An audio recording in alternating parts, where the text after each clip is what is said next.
Have you seen this tweet from the Chinese Foreign Ministry? That's the official account of the Ministry of Foreign Affairs of China, sharing a quote from the former Chinese dictator Mao Zedong during the Korean War, the last time the U.S. and China were shooting at each other. And the message was, China will not yield to the U.S.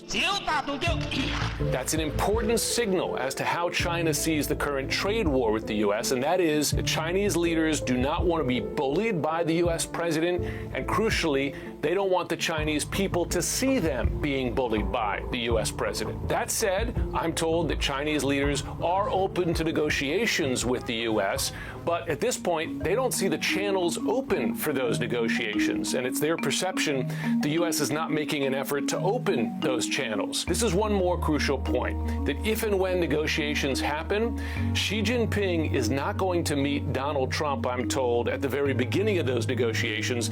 They want the agreements worked out first. They do not want a Zelensky in the Oval Office moment, disrespectful to the country, where the Chinese leader would be surprised or embarrassed. And that's key as we wait for any movement here in this trade war between the world's two economic superpowers. Just hours after President Trump called China's leader Xi Jinping a friend, China is calling President Trump's policies a joke and retaliating again.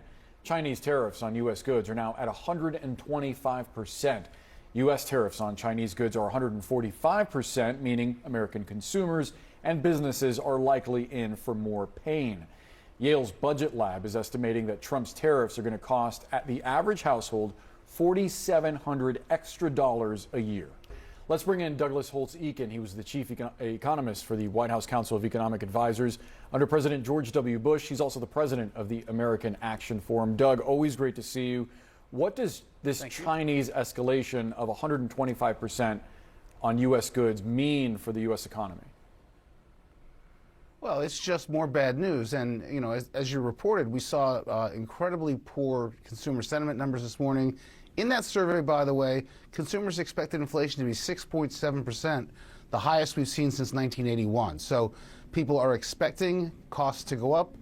Retaliation by China adds to those upward pressures.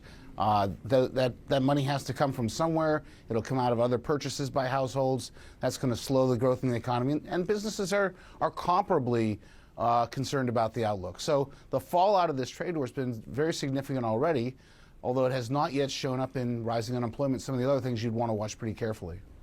A spokesman for China's Commerce Ministry, Douglas, said that the U.S. is risking turning itself into a joke by using tariffs as a bullying and coercion tactic. How are other countries, do you think, viewing the U.S.? Because obviously it is very problematic for America if they are seen in all of this as the bad guy, and China is seen as being more reasonable. Well, there's a real concern because the White House has yet to articulate what, for example, they want China to do in order to lower the tariffs. And they've encouraged, 70-odd countries to negotiate with the White House.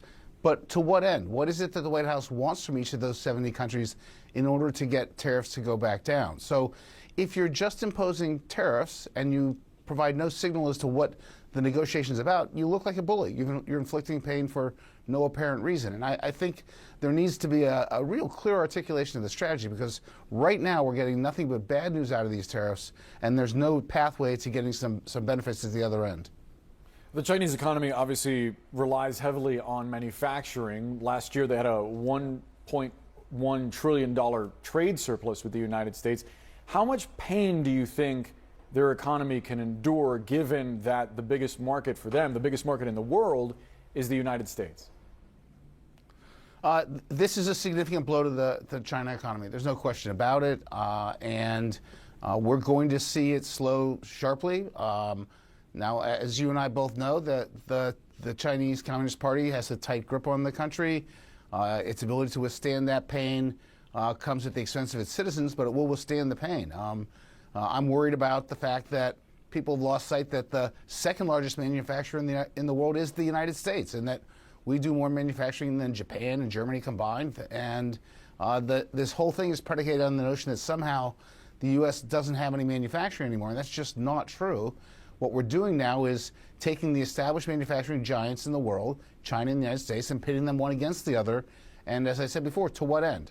We both are going to see higher inflation. We're both going to see slower economic growth, and I'm not sure what we'll see in terms of benefits for the economy. The U.S.-China piece, and of course it is so big, perhaps it should eclipse the 10% tariffs that are still in place across other countries, but they are. And you have the European Union's economy commissioner calling it a blow to the global economy. To what end there? Sure. Is that clear to you? No. And I think that it's easy to lose perspective. I mean, it's been the longest 5-day week in recent economic history. So, but when the president proposed a 10% universal tariff on the campaign trail, there was essentially universal condemnation of the idea, and most economists saying, oh my goodness, that's a terrible idea, that's an enormous tariff, we don't want to see that. But we have that, and we have a lot on top of it. We've got steel and aluminum and cars, China, Mexico, Canada. So the fact that he paused the reciprocal tariffs doesn't mean that he's eased up. This is a tremendous imposition of tariffs. And the U.S. tariff rates are now extraordinarily high. And what will we get for that? It's far from obvious. I don't know what he wants to accomplish. Maybe whatever he does accomplish in a deal, then he can herald as a success, which we've seen as a strategy of the president. So, yeah. But that's difficult for other countries as they try to figure out what they're doing, as you point out. Douglas Holtz-Eakin, thank you so much for being with us. The United States with President Trump and President Xi and China digging in their heels. China increasing their tariffs now to 125%, calling this back and forth, quote, silly. What has the reaction been? I'm wondering, you're in New York, but obviously you have so many contacts in China now. What has the reaction been, if there has been one, from the president, as we've been reporting, wanting a phone call now with President Xi? Sure. Great to be here, Bianca. So President Trump has made it clear that he's waiting for a call from President Xi Jinping. It's not going to happen. The reason being, it's extremely rare for Chinese leaders to reach out to foreign leaders without any kind of preparation. Now we're just not seeing any kind of communication, high-level communication going on between Washington and Beijing. We had a big piece early this week talking about China's efforts to get to the core team of the Trump administration has repeatedly failed because there's such a mismatch between how China operates and the Trump administration's style. So what we're seeing right now is really a stalemate in communication between Trump administration and Beijing. And for Xi Jinping to reach out to Trump and to have this conversation, and especially given the kind of pressure China is under right now, it's very, very unlikely.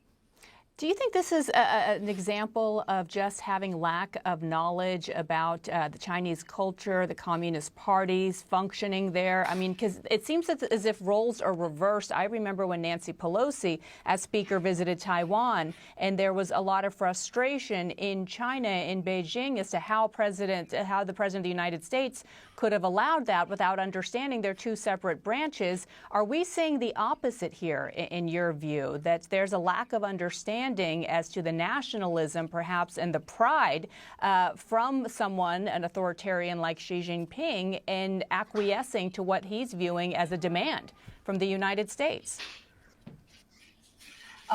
So the Trump administration, it does appear that they know China. They know China pretty well. The Trump team, they do understand, who are the people in China who have the direct lines to Xi Jinping. So what they have requested is to talk to people who are really close to Xi, but that's not how China operates. They want to go through the established diplomatic channels. They wanted to go through the established ways of doing things. So this huge mismatch is really why we are, stuck right now, basically.